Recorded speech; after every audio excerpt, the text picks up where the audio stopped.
What's up, everyone? Welcome to the Champion Living Podcast, where we believe that consistency, perseverance, and not taking life too seriously are the keys to success. I'm Doug, the founder and owner and head coach of Champion Living Fitness. Each week, I'll be joined by my coaching staff with the vision of providing trustworthy information about fitness, nutrition, and mindset, and how this all applies to being a professional rodeo athlete, as well as people from all walks of life. Are you ready to become a champion? Let's go.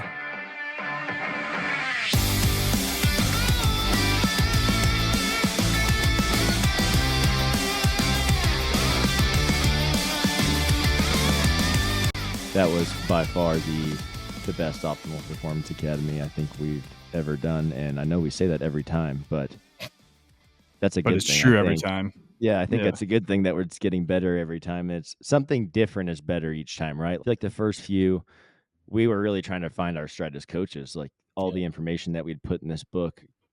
How do we teach it to the best of our ability and make it fun and interactive, right? And those first two times, I remember sitting there in the classrooms and thinking, oh, we have got to do something different because they are not about it. The information's great, but it felt like you're in school at a classroom, It's very forced, yeah.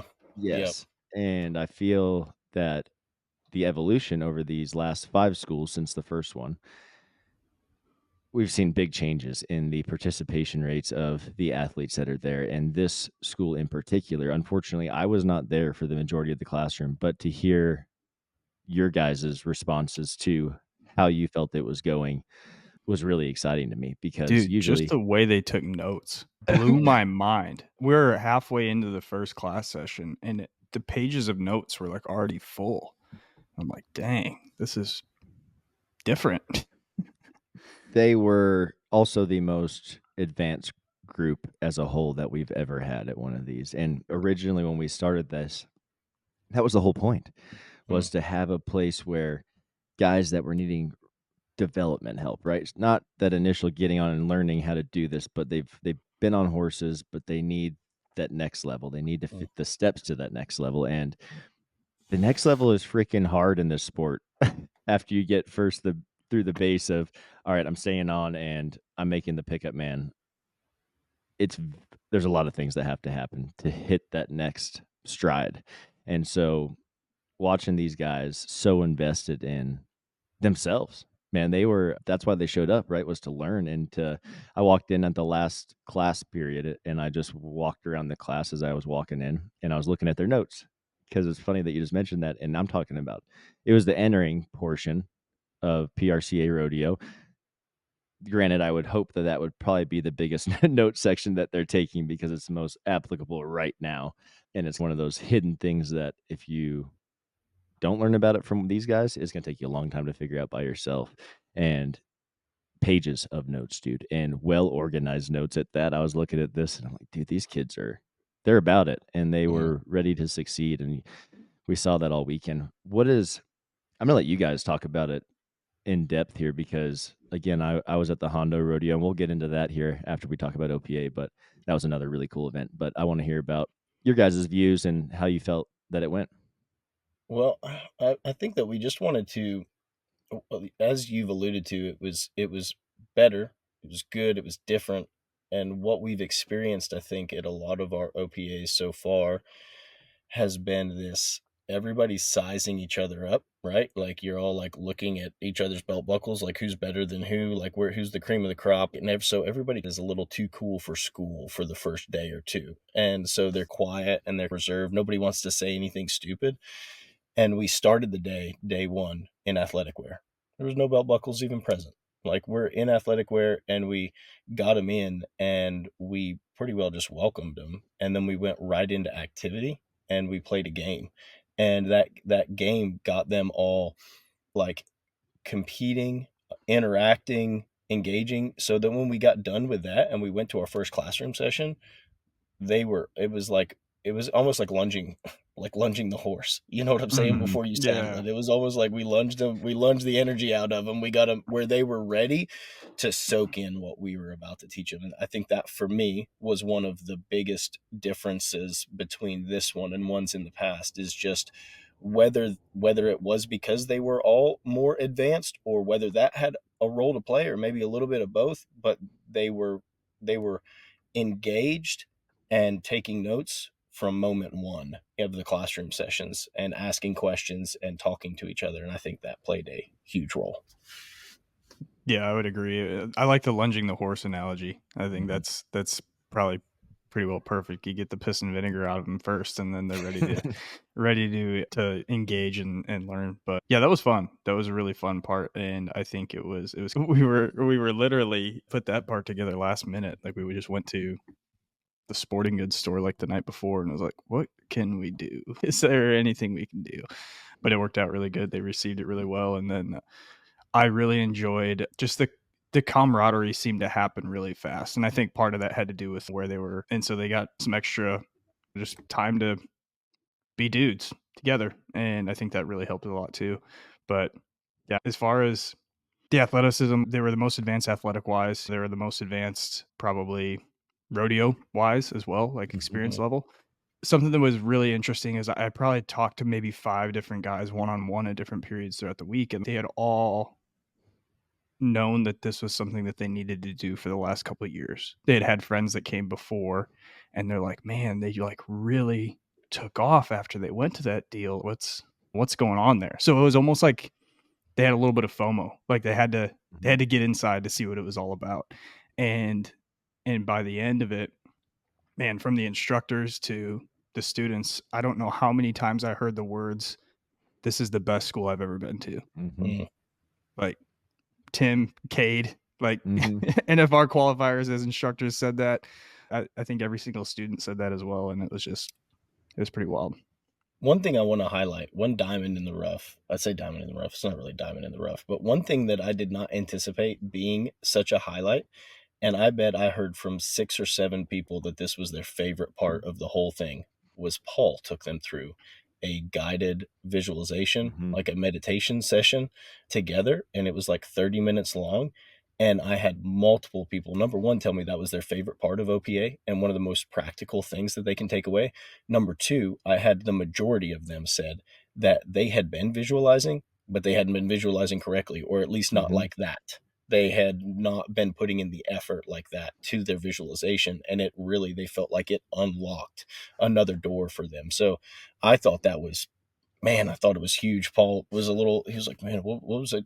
I was nervous about it. And I was like, dude, you were super nervous fantastic about it. at that. But what I thought was so cool was that Paul was like, I was anxious about it beforehand. So the night before, you know what I did? What'd you do, Paul, the night before? I visualized it happening. So I did the same process. Like I literally took the process that I wanted to teach and I did it myself with the teaching part. So I used mental imagery. I used the relaxation techniques. I used the breathing techniques, get myself into that state, pretty much following the exact, thing that we went through the following day. And then I used mental imagery to see myself in that environment. I saw where we were going to set up at. I saw the guys sitting around. I saw the words that I was going to say. And then when we went to go do it, some of the things were different. Some things were like not exactly there, but I had already been in that place. And so I was able to do it, which is exactly the whole purpose of using mental imagery. And so, yeah, I was super nervous about doing it. It was the first time I'd ever done anything like that publicly, and I'd been wanting to for a long time.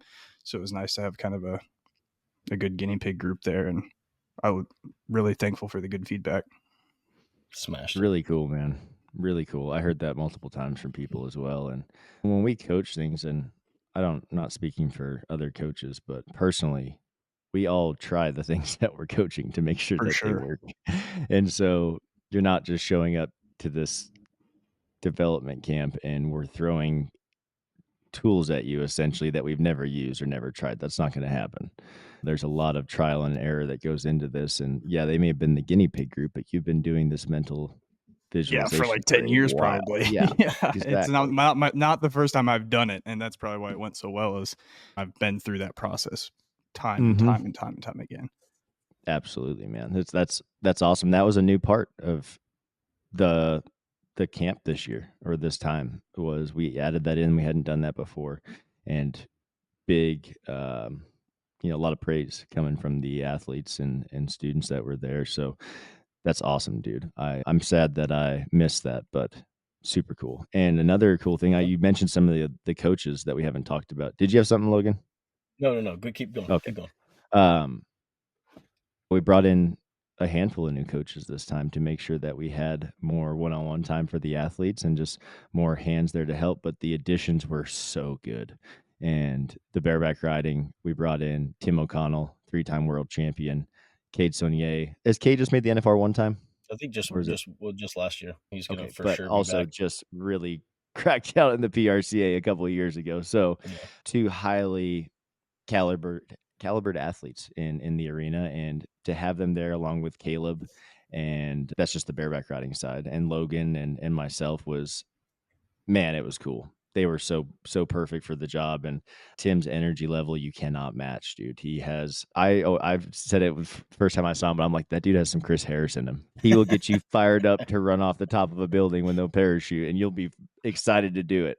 It was awesome, and I know those guys respect those guys so much, and what they took away from them, not just as bareback riders, rodeo athletes, but as humans, is gonna help them for life. And then the bronc riding, Chase Brooks, our OG, who's always there with us, and we added a younger coach, which I wasn't nervous about. I was just like, yeah, bring him. But I'm actually so stoked that he was there because Blake Starrett added so much value to what we were doing, and he's a younger athlete. And the thing I liked about having him there is that, not that Caleb and Tim and Cade aren't relatable. I would say Cade probably remembers it better than Bennett and Tim.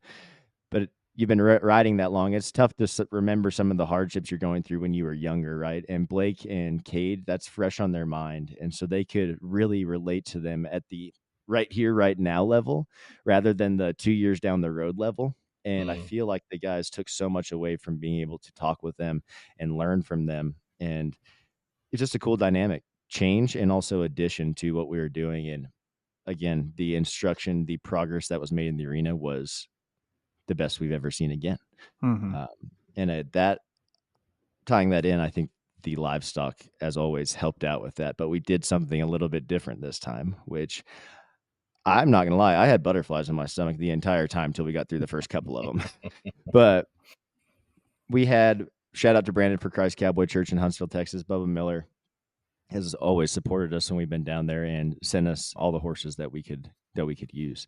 He sent us a great first load the first day, and we all as coaches realized that these kids were maybe ready for the next step up, and we hadn't seen that on day one of bucking animals before. So I made a call to Pete Carr, and huge shout out to Pete and his crew for, man, they did not have to help us out, and they were so busy, and they went from a college rodeo, drove all night to get us horses, and drove all morning to get them there to us. So I literally could not write a check big enough to tell you how thankful I am for that, Pete. But he brought, if you don't know who Pete Carr is, he's won stock contractor of the year multiple times in the PRCA. He has had bucking horses of the year, bucking bulls of the year. He is one of the premier stock contractors in professional rodeo, and there is a large step up in not just the quality of bucking animal, like the size and appearance in general, yeah, dude, is a they look drastic difference, right? And when I just remember loading out Bubba's horses, and about 12 horses run on a long gooseneck trailer, and it's allowed. And they back up Pete's horses, and they hadn't even gotten these things off the trailer, bro. And we're talking about like 10 octaves apart on the thunder. sound that is happening. And me and Tim are chatting, and then he looks at me, it just giggles, and he goes, "Do you hear the difference in that? There are dragons in there." And then we looked over to the side, and all the guys are peeking around the tent. Oh, what's that? What's coming off of here? And man, when they unloaded, it's a big, you can see the difference immediately in the caliber of animal that you're going to get on. And he brought a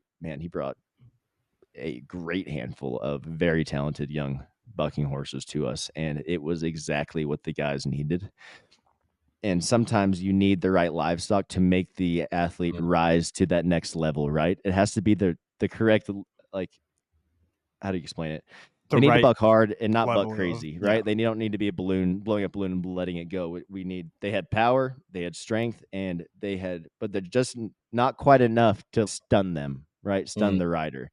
And that's what happens a lot when guys are outmatched. Is there's so much going on, so much force. Your body it can't do what it needs to do. we could see, I saw so many times in about that third jump where the first two, your body's going to do what you've trained it to. It's almost like a blackout when you first started. But that third jump, you either get that little tugged on you, or something get hit in the back of the head with the butt or something like that. And you could see their brain have the opportunity to stop and and save themselves, or to press through that and continue. And we saw that 7 or 8 times with guys. And we only had, what was there, 10 bareback riders or was it 9 bareback riders and 12 bronc riders, I something think like we that. had, Anyways, yeah. saw 70 to 80% of these guys break through that moment and have 80+ point rides at a professional rodeo. Over and over and over, we saw it. And it was the coolest thing. And it couldn't have been done without those horses, because they bucked hard enough, and they were perfect for what they needed for that next level up. And to see their faces when they got off of those horses, dude, and the confidence that came from them, I had tears in my eyes multiple times. Like, it fires. It gets me so excited to see what they can accomplish, what they're leaving there, knowing they are capable of. And the future is so, oh man, it gets me so excited. And that was again, the last day is always the coolest part, because you see it all come together, and you see these guys walking out different than they walked in.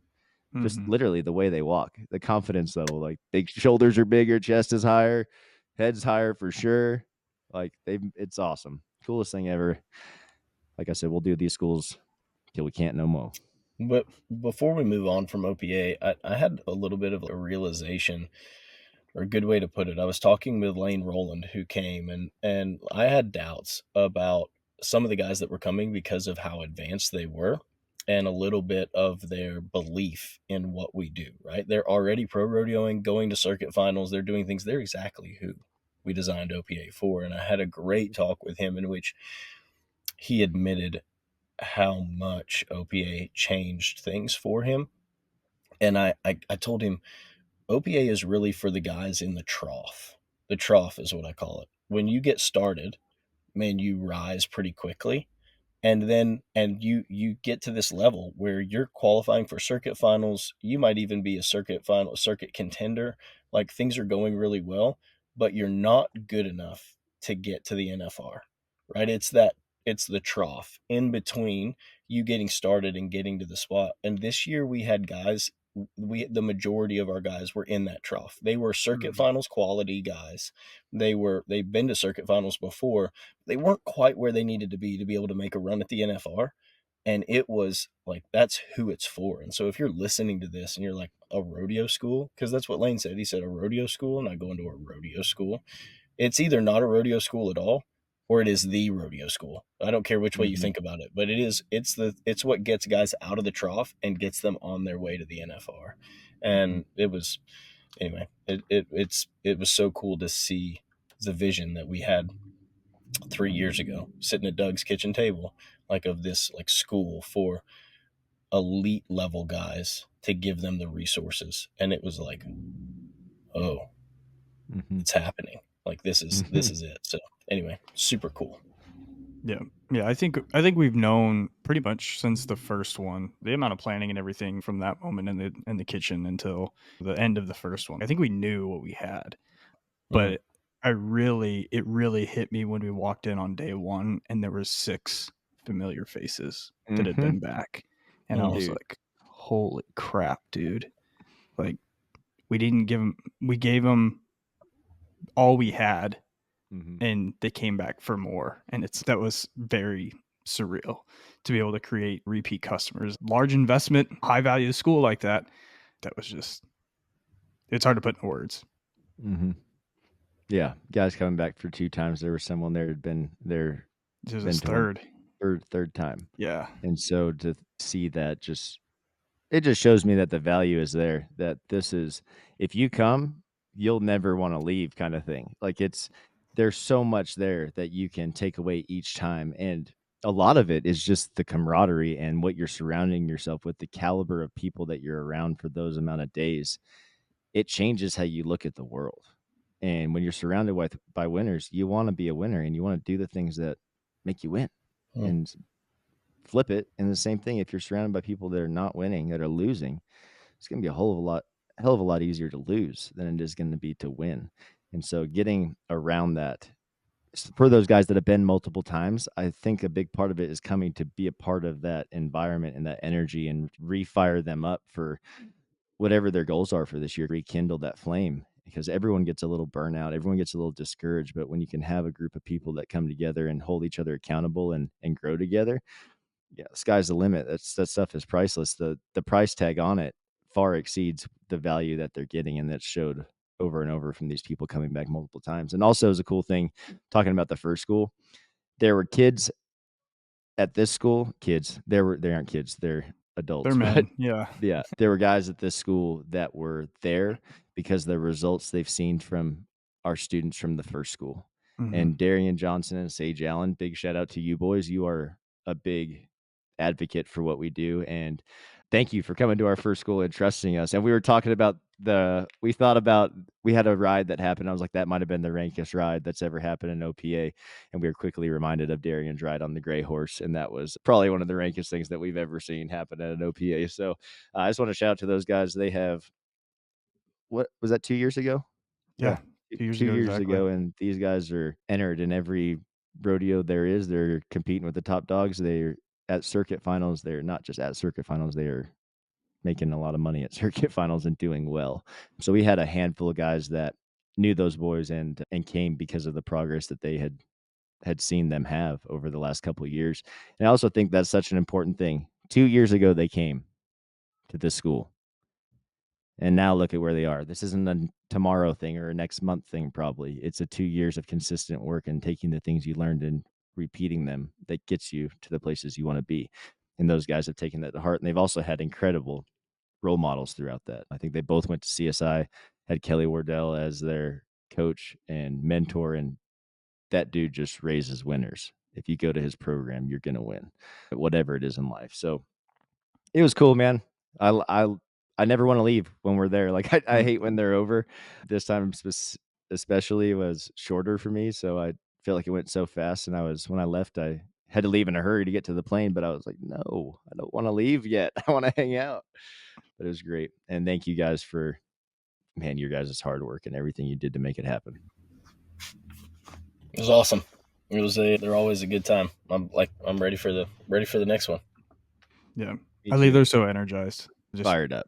Yeah, just like walking on air. And it's wild because it's hard work. A lot of stuff goes into it, especially on the planning side and everything. And you do a lot of that, Doug. But just the amount of thanks that you get from the students and everything, I'm like, man, we're just being us. We're just doing our thing. We're not doing anything special for this other than planning and having everything there, like having the tents and the stock and all that. Yeah, that takes planning. But like when we're there, we're just being us. And so I don't know. It's just such a surreal experience every single time. It is. And I'm not 100% certain, but for 2025, hopefully we will be adding 2 more additional camps. So I'm hoping to have 1 a quarter, 2 horse riding, 2 bull riding, and we will go from there on the other events. I know there's been some interest from some of the girls finally are asking about barrel racing schools and breakaway schools. So been in the works with talking with some of the elite athletes in those events, because I don't think you want to learn from me on any of those things. But hell of a school, heck of a group of guys, and man, all of our supporters that help make this possible. Beastmaster Rodeo, you guys are legends. You have supported us since day one, and we cannot thank you enough for everything you do, showing up to our schools, hanging out with us 4 days, giving gear to the guys. They're constantly talking to our coaches about how they make their gear better. They want to hear from the elite guys, and that's the thing to me is that makes things better, is using people that are actually using the product and finding out what is their secrets, or how do they think we can develop this into a better product. And they are always doing that. So huge shout out to them. Hui, as always, supplying us with the best apparel and our OPA shirts. The guys love them. They're great workout shirts. And guys, check out Hui. You can use our discount code Champion Living at getyourhui.com. Save you some monies on your next purchase. And they just dropped their new fall line, and NFR's coming up. Everyone needs some new swag. So go use that discount code, save some money, and check them out. The Hondo Rodeo. Yeah, fill us in on the Hondo. Dude, I think this is the future. And I didn't get to see San Diego, but I think it was similar minus the concerts. They didn't have that in San Diego. I could be wrong. I don't know. Anyways, it's called the Rodeo Festival. And I thought that this was a really cool way to name it because what they're doing is bringing together 3 days of live music and rodeo action with the best in the world. And it is not a PRCA sanctioned rodeo, so they can invite whoever they want. They have um, more than enough funding to do this. And the first one, I think everyone was a little nervous because I don't know, just going to a league ballpark as your first show is quite a bit to bite off. And it's one of those like sink or swim kind of things. And I remember I had the same feeling when I did my rodeo in Nebraska in the smallest town ever, and I still was about to crap my pants. I can't imagine how they were feeling, but that you look at the arena dead empty and you're like, God, I hope we do it. And an hour later, Yeah, because it's seating capacity is what, like 3 times what Thomas and Mack is? yeah, it's Yeah. nuts. But the way they set it up was so cool. So the ballpark obviously set up like to watch the diamond, right? To watch the ball field, but they broke it down. So during the rodeo, they couldn't sell seats behind the arena, right? sure, They weren't just yeah. trying to sell seats. They wanted to sell an experience. So they stopped the seating at a certain level. So no matter where you sat, you could see the arena perfectly. And so at 6 o'clock, they kick it off, and it's 2 hours, 8 contestants in each event, except for the bull riding had 12. And they buck and run all of everyone in right on the money 2 hours. The money added is insane. There's $1 million added to this rodeo as a whole. I think that's like $100,000 per event. How it worked out was big paychecks for each round, and then the top average winner won 50,000, or no, it might have been 20,000. I'm sorry, my numbers are mixed up. Either way, it's a lot of money, and they got invited, and so it's the whole point with the Hondo is to, similar to the American, give some younger athletes that are rising stars the chance to compete against the elite and show what they're worth or show what they can do, right? So you had a good mix of NFR athletes, then you had some rookies in there, which was cool to see. 8 o'clock, there's a 30-minute intermission. They open the floor, and so there's a concert, right? They have an opener and a headliner. It was stacked. Opener for day one was Whiskey Myers, and Hank Williams Jr. was the headliner. Day two was Turnpike Troubadours and Brooks and Dunn. Day three was Zach Brown Band, and I cannot remember I think it was Old Dominion or something like that. But 3 knockout shows. They open the floor up. So the rodeo's over. They clear the arena. Everyone can go down to the floor. There's a whole dance floor, and just like a concert would be set up for the stage, and they fill that thing, dude. And just like any rodeo that starts at 6, like it's a little empty in the beginning, but by the end, dude, that thing was freaking packed, and the energy was nuts.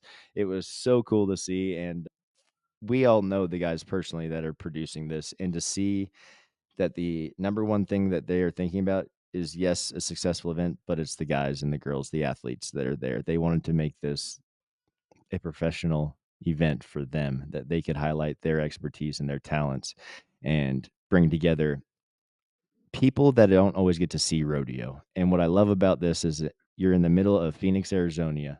If you're Arizona, Phoenix, Arizona, and it is not bull riding, and that way of life is popular in that state, but in the main city, in which I'm hoping that this will give us more opportunities to do, is bring rodeo to more.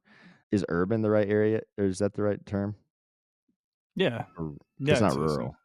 Yeah, you're definitely in a more urban area there, and like hitting those big cities like San Diego, like Phoenix. It's what PBR did many years ago. It was like, let's hit these larger areas and where there's more people, but it's more of an education, like outreach Yeah. type thing than it is just hitting the normal rodeo fans.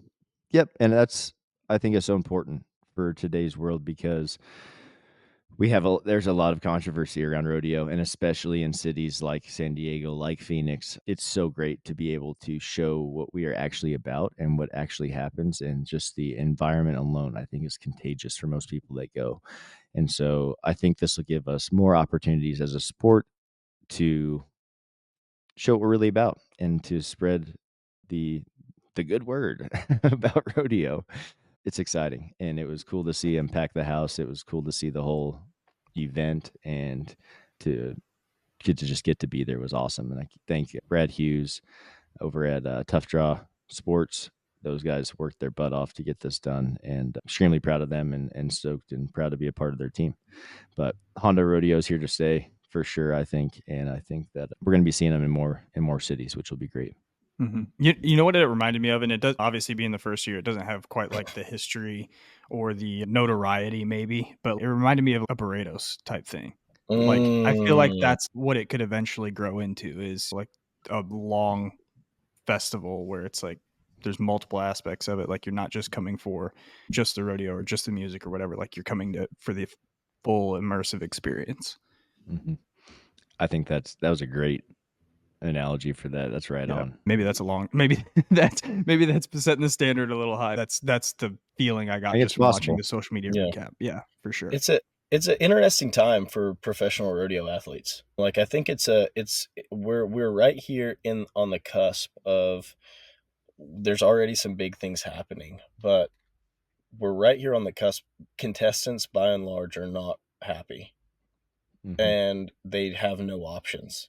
And we're starting to see with the American and the WCRA events, and Hondo Rodeo is just another example of, we're starting to get some options. We're starting to get some things going. And so I love it. I think that more options are always better for the contestant. And I loved that, like the bareback riding, I know very little about the rodeo, but I did see the day sheet. Doug showed me the day sheet for one day, and I know it's like the horses were freaking perfect. It was like, you come and have fun. It was like, hey, you want to come hang out and try to win 30, 50, 60 grand and get on some hoppers?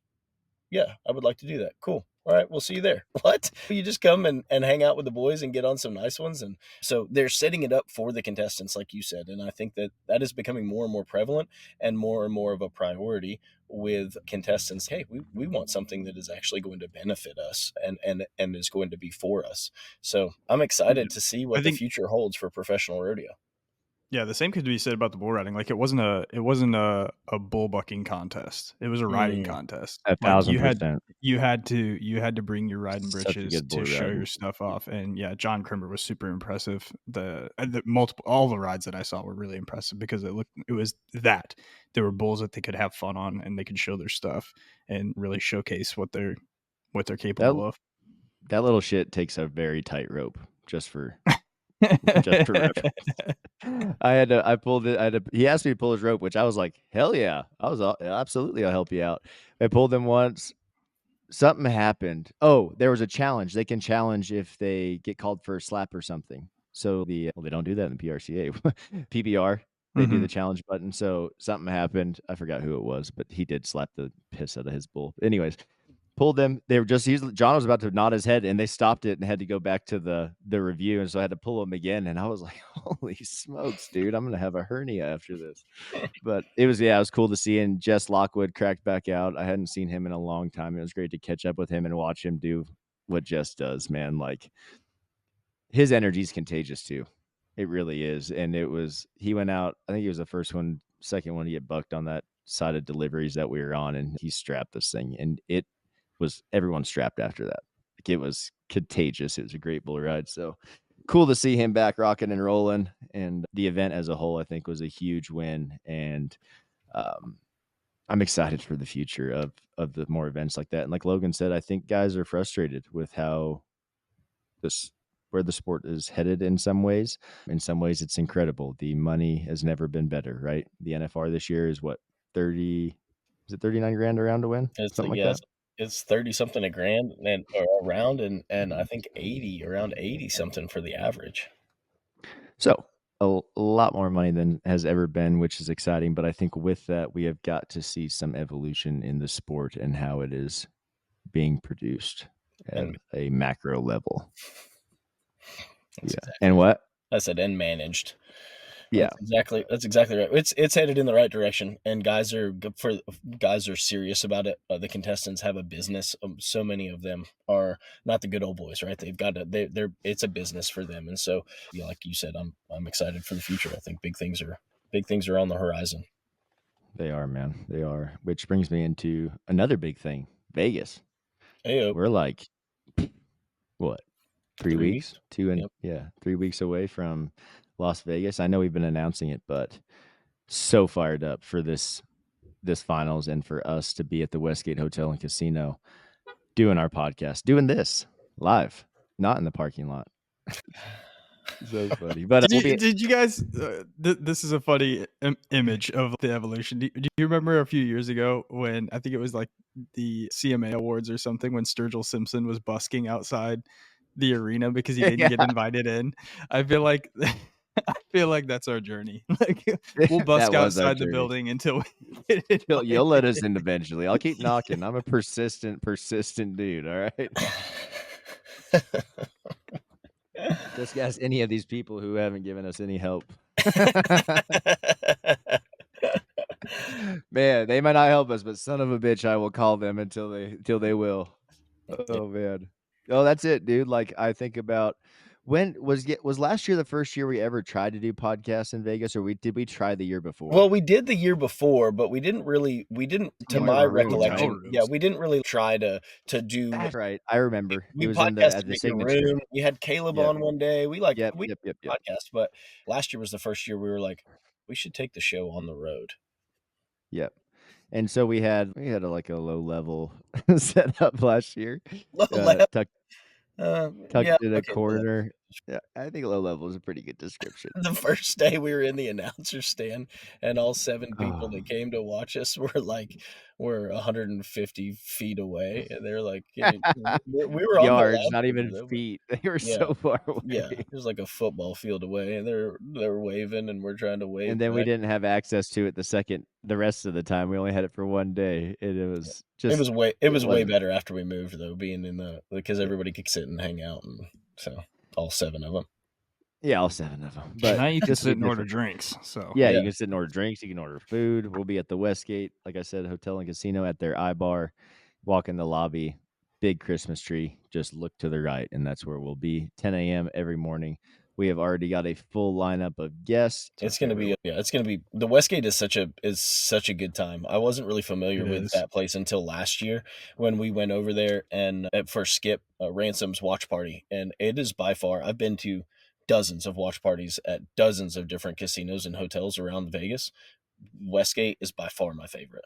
They gave so much stuff away. So much stuff, dude. Yeah, it was insane. And then, dude, and the secret's out now too. Like 2 years ago, it was fun. Skip and Guy do a great job. Like the whole production is really awesome. They were giving away prizes, but it was like word hadn't got out yet. If you knew, like you were there and you were having a good time.